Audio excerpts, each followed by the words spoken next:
Today, we bring a media empire to the stand. An empire built on Black stories, Black trauma, and Black culture. The subject of today's indictment is Vladislav Lyubovny, the Ukrainian-born, self-styled hip-hop journalist known to the world as DJ Vlad.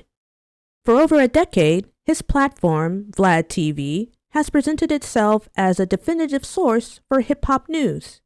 But today, the prosecution will argue that VladTV is not a news outlet. It is an interrogation room. We will present evidence that this failed beatmaker, having found no entry into the culture as a creator, has built a billion-view empire by positioning himself as its chief prosecutor and coroner. This is not a case of journalism.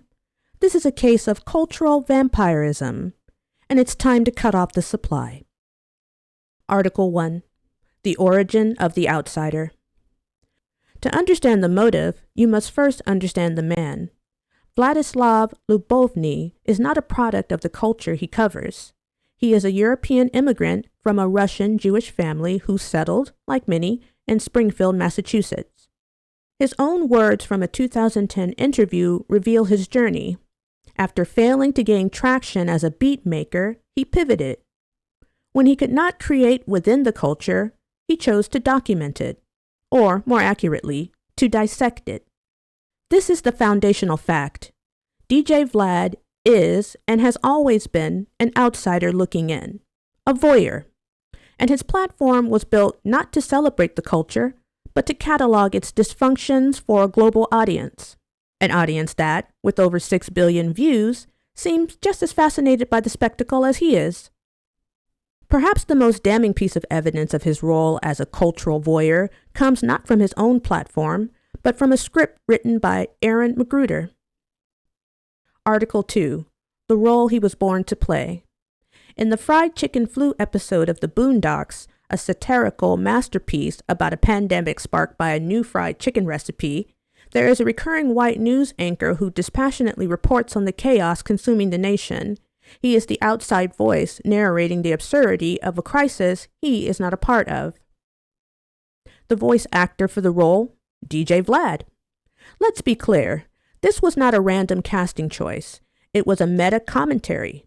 The Boondocks cast a cultural outsider known for profiting off Black drama to literally play the role of a cultural outsider profiting off Black drama. He was hired to be a caricature of himself. The fact that he accepted and seemingly not understand the critique is a confession in itself. This on-screen parody serves as a preview for his real-life business model. VladTV has become infamous for one thing: asking questions that lead his guests into legal jeopardy. The community has nicknamed him Officer Vlad, and the evidence supports the title. This brings us to Article 3, the interrogation. The list of his guests who have found themselves in legal trouble after an interview is long and disturbing. Keefe D, arrested for the murder of Tupac Shakur after his VladTV appearance. Casanova, A.R. Ab, Brick Baby, Big U, and most recently, Boosie Badass. Now, Vlad's defenders will say his interviews aren't used in court. That's irrelevant. The issue is the intent.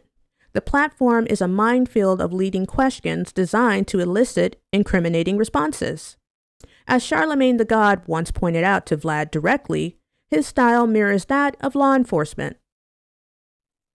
But no interview makes this clearer than his recent sit-down with a.k.a. 6ix9ine. During a discussion, 6ix9ine trails off trying to recall the name of a woman he wants to insult.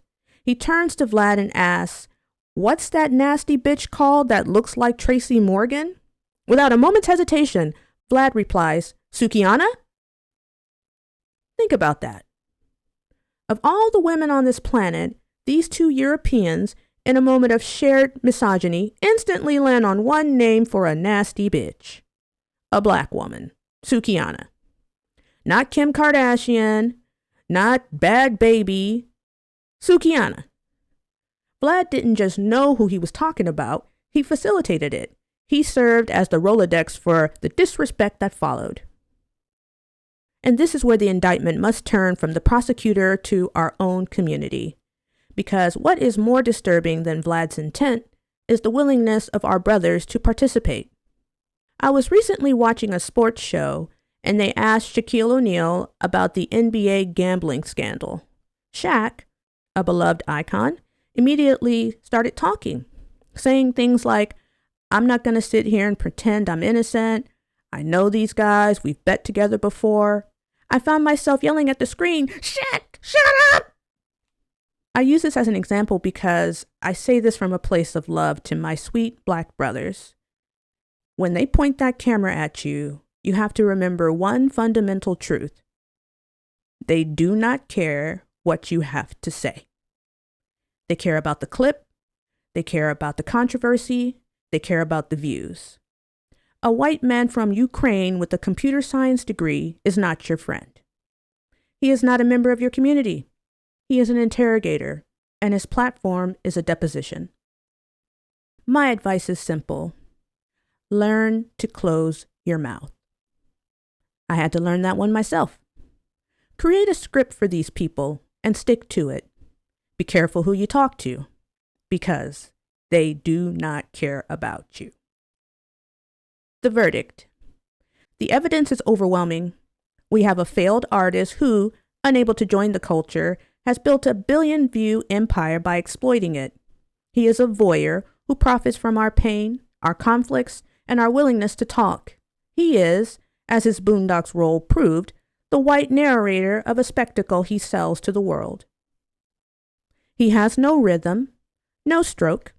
He is a rigid outsider, obsessed with a culture he will never truly be a part of.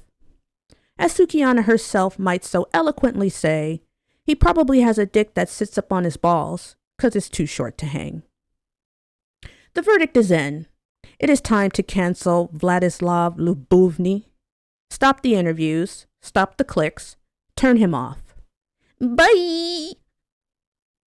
My name is MorganX. The work is just beginning.